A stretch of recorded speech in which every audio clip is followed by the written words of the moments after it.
Hello everyone, and thank you for watching this video. We are in my studio. I'm re-recording the live stream that I had on the topic of structural painting versus linear painting, titled Painting is Sculpting. So if you haven't watched the part 1, I would really advise you to do so. So the demonstration that I will be doing will make a lot more sense. But I thought I will demonstrate an important part of how to make brushstrokes. Structural painting is not just a different way of seeing and thinking as a painters, but it also a physical skill of how to hold the brush and how to make brushstrokes. So let's start with how we hold the brush. The sculptural painters hold the brush far away from the bristle. So you would put your brush in a soft spot between your pointing finger and a thumb, and you will gently hold it. The brush is designed that the thicker part of the brush balances the thinner part. So when you hold the brush this way, it's just perfectly balanced. You can hold your brush with the thicker plane or the thinner plane or the edge of the brush. When you hold like this, it's also very easy to change the planes that you can use. Just turn them with your fingers. You can also hold your brush this way. That's another way to make a brush stroke. Because just like this way, you're not using the wrist or the fingers. You are going to be painting from your shoulder. Always try to hold an open space between your rib cage and your elbow. And when you change the direction of your brushstroke, your elbow will be also changing the direction. The further away you hold the brush, the better. Sometimes within the painting, the hand creeps closer. And that's okay. Just be aware of it and move it back. And if you're having a trouble holding your brush steady, you can always use your second hand to help that. And then you're painting from both shoulders. The brush stroke is always a movement towards the end of the brush. So no matter which direction you make in your brush stroke, you're always moving the hair towards the end of the brush and never the other way. And it makes sense because when you do, your hair is pushed against your canvas or your board, and then you are taking away the paint instead of applying the paint. Each brushstroke has a beginning and the end, and that's a very important part of sculptural painting, because when you paint, you already have a mental picture of three-dimensional structure that you're trying to place on a two-dimensional surface. So when you paint, you're painting space, planes, the planes that come forward, the planes that turn away, tuck under. So you're describing each plane. So the beginning of the brushstroke will land on the beginning of the plane, and it will end at the end of the plane. So if I were to paint my own face, my brushstroke will start from the frontal plane of the cheek all the way to the side plane. When there is a corner that changes the plane. And that's when I talk about chiseling, using the brush as a chiseling knife, as a sculptor would. That's what I mean, that with your brushstroke, you chiseling that space and you showing a roadmap of the form in space. And that's how you help the viewer to see that illusion of three-dimensional form. One of the difference between sculptural painting and linear painting is how the artist will start the painting. Linear painters will start the painting from very exact, precise drawing. And then in the process of painting, the painting is done within the confines of linear drawing. But sculptural painting starts with the freedom of not having that cage or that drawing, and starting to think right away in the painting language. So we don't divide painting on the stage of now I draw, then I paint. You start painting from the beginning. So from the beginning, we use brush.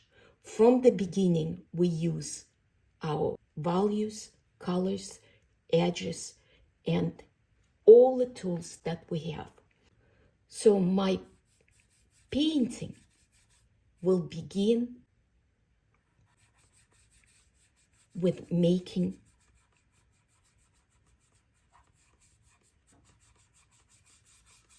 brush strokes. So I will load my brush with the paint and start by looking at the top plane, side plane, and then right away try to capture that big shape of her hair. Notice that when I do that, I go side to side and I capture the rhythm of my shape. So I'm painting through the shape from one side to another and capturing the rhythm of that general big shape of her hair, her face, even some of the edges that I want to soften already. And then let's say from this line, this is just kind of a continuous dynamic line or gestural line of her cheek. The next steps down, and then I will paint a flow of shadow shape together with dark shape of the color.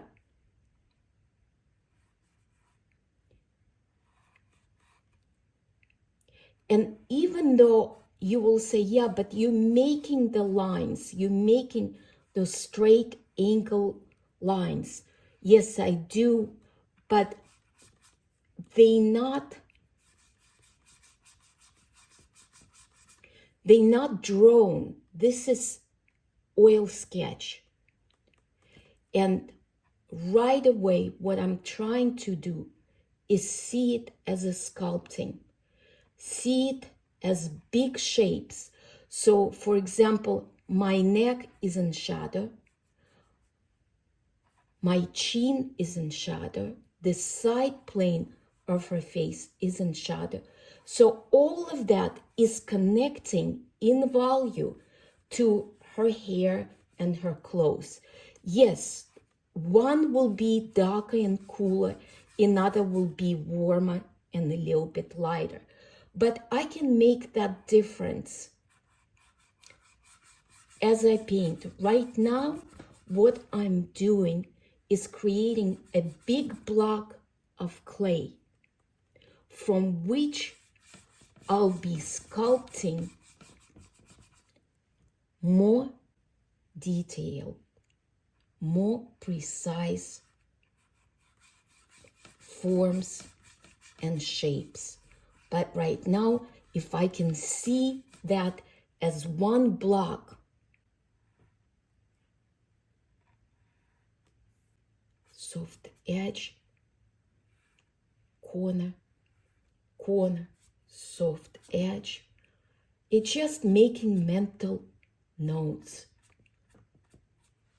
Soft edge, very soft edge here. And even the difference between the shoulder that's further away from you in terms of edge, softer edge versus a little bit more harder edge to the shoulder that's moving towards me.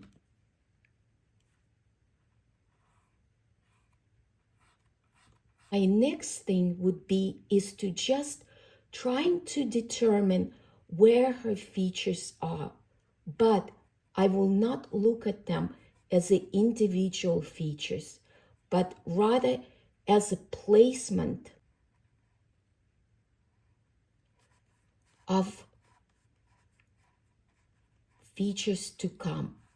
So here I'm just placing one big dark value for the eye socket, connecting to the side plane of the temple and then to the side plane of the cheekbone. And then somewhere here will be her eyes.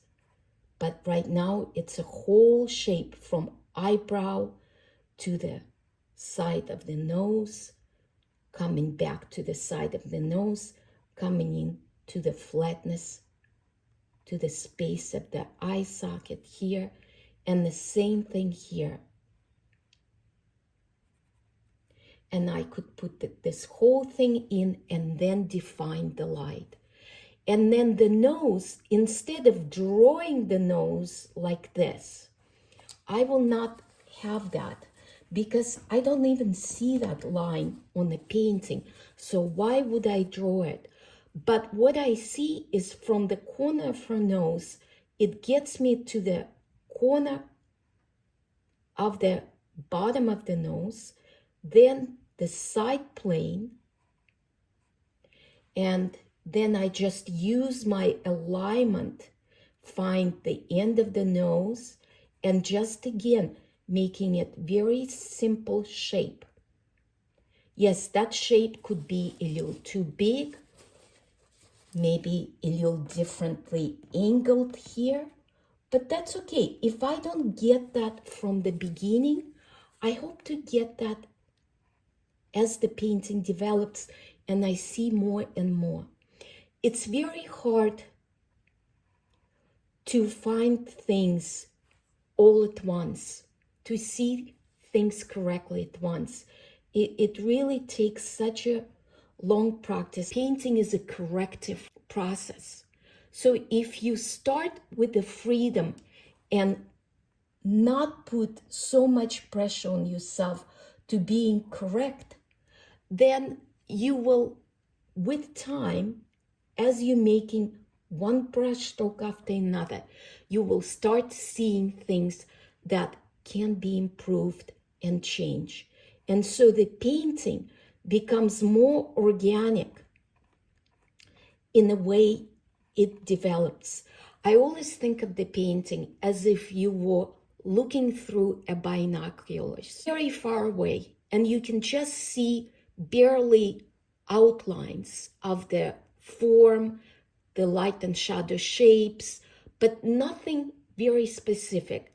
And then as you increase your focus, then things become more clear, more distinct, and more descriptive.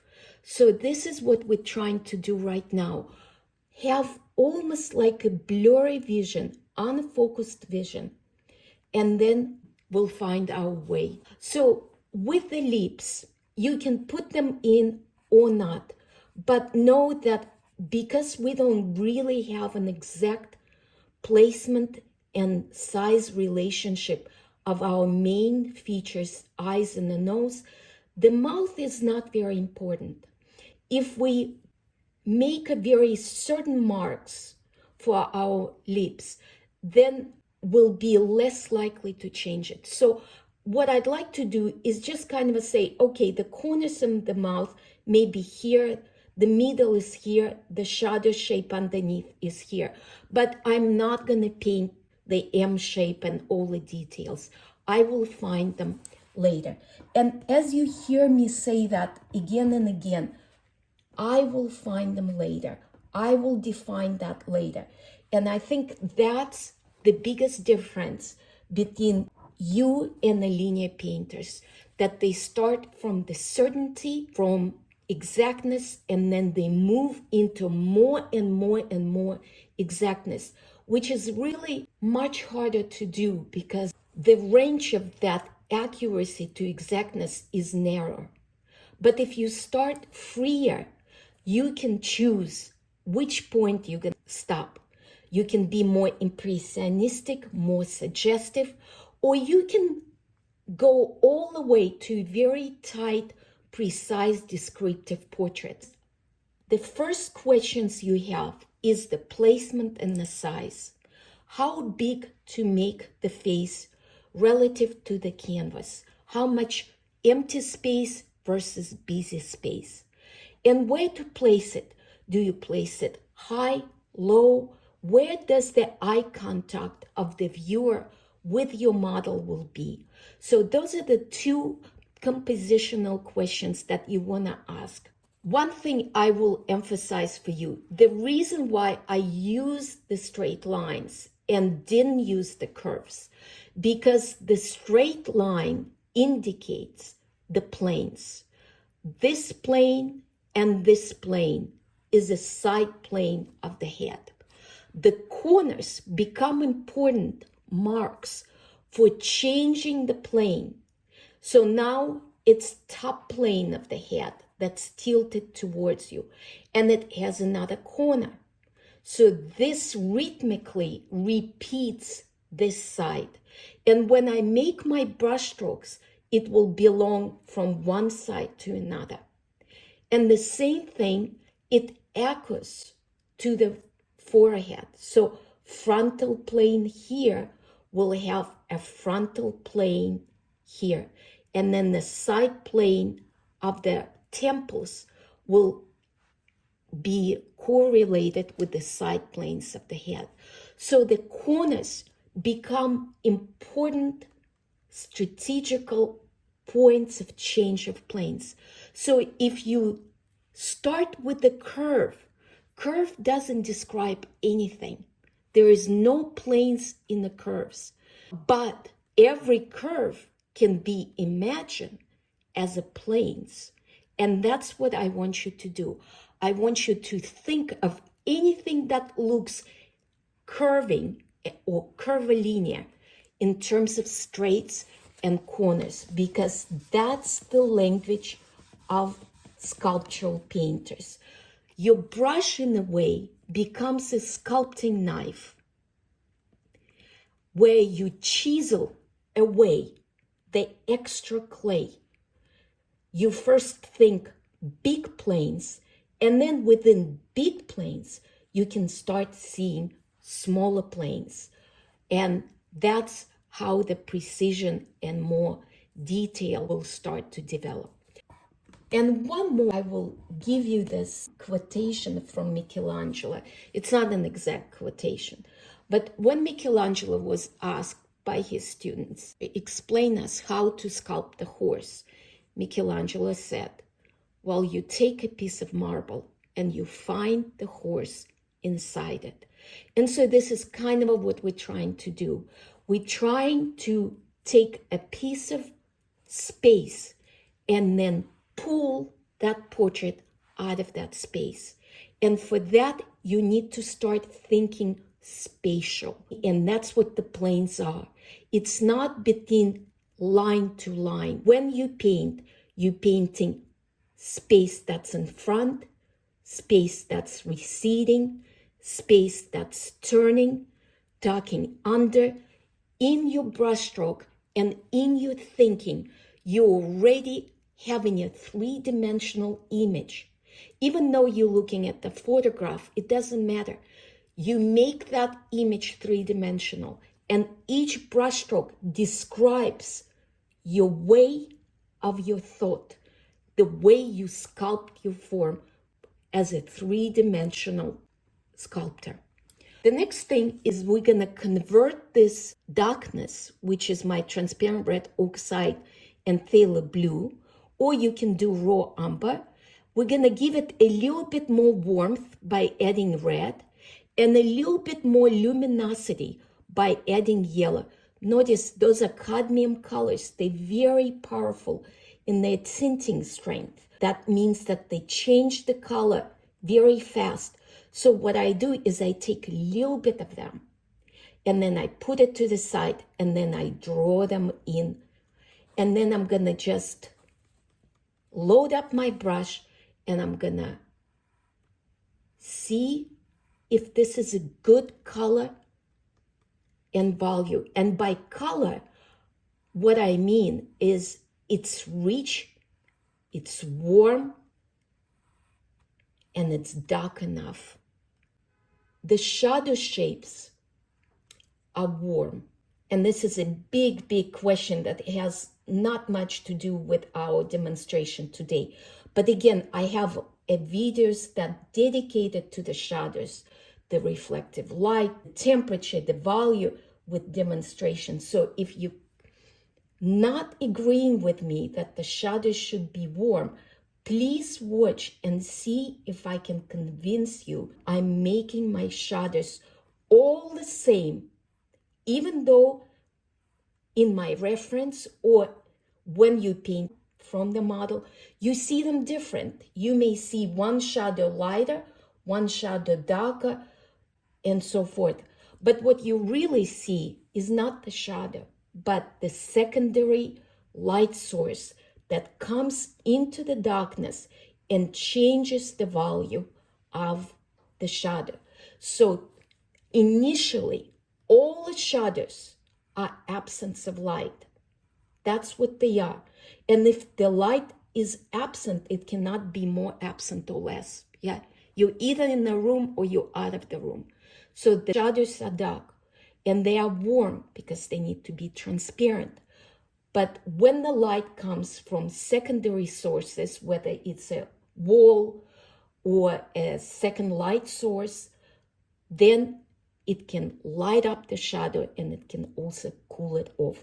That's the reason why the shadows become different. I put all my shadows in as one value, one temperature. The next thing I'm gonna do is come back and reinforce darker darks in the hair so they have a little bit more weight. And in this case, I just take my transparent red oxide with a little more phthalo blue and darken. What I want to do is already paint the edges. So when I see a softer edge, I might just either come with my shadow into the hair and soften that edge,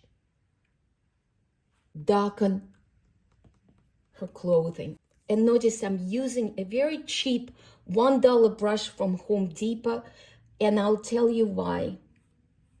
Because I want this to be a little bit more painterly. So this brush has longer hairs, so I can darken things, but I can also kind of make it more unfinished looking at the end. And the same brush I will use for my background. I think what I'll do is use a little bit of yellow ochre, raw umber. Let's try something like this. And all I need to do is just put some paint in so I can work with the edges. In order for me to paint, I need this to be wet so I can manipulate my edges or carve out the shapes. When the portrait will be developing, I might be changing my idea about the background. So when I put the initial idea about the background, I want to create a certain idea of colorfulness of the painting and color harmony. So if I stay pretty neutral, I can make this background more grayer, more cooler, a little more color, a little darker, a little lighter. So I have a lot of options. But if I start with a lot of color, then that color is going to influence all my decisions about my portrait. So I want to start with something that's a little more neutral and then see if that can change. And you can see how with that big brush, I can really soften some of the edges of the hair because they are very soft. And that whole portrait has such a beautiful, soft quality. Wipe out color. And I think I'm ready to start painting the light. Notice that in my palette right now, my darkness, my sketch colors, which then I converted to my simple shadow, then my background. Just at this point, I was just setting up my painting. And now I'm gonna start painting the light. That's very exciting. Light is how we see. Painting flow of light becomes a storytelling. Thank you for your support. And if you like my teaching, please share it with others. I really appreciate it. Thank you so much.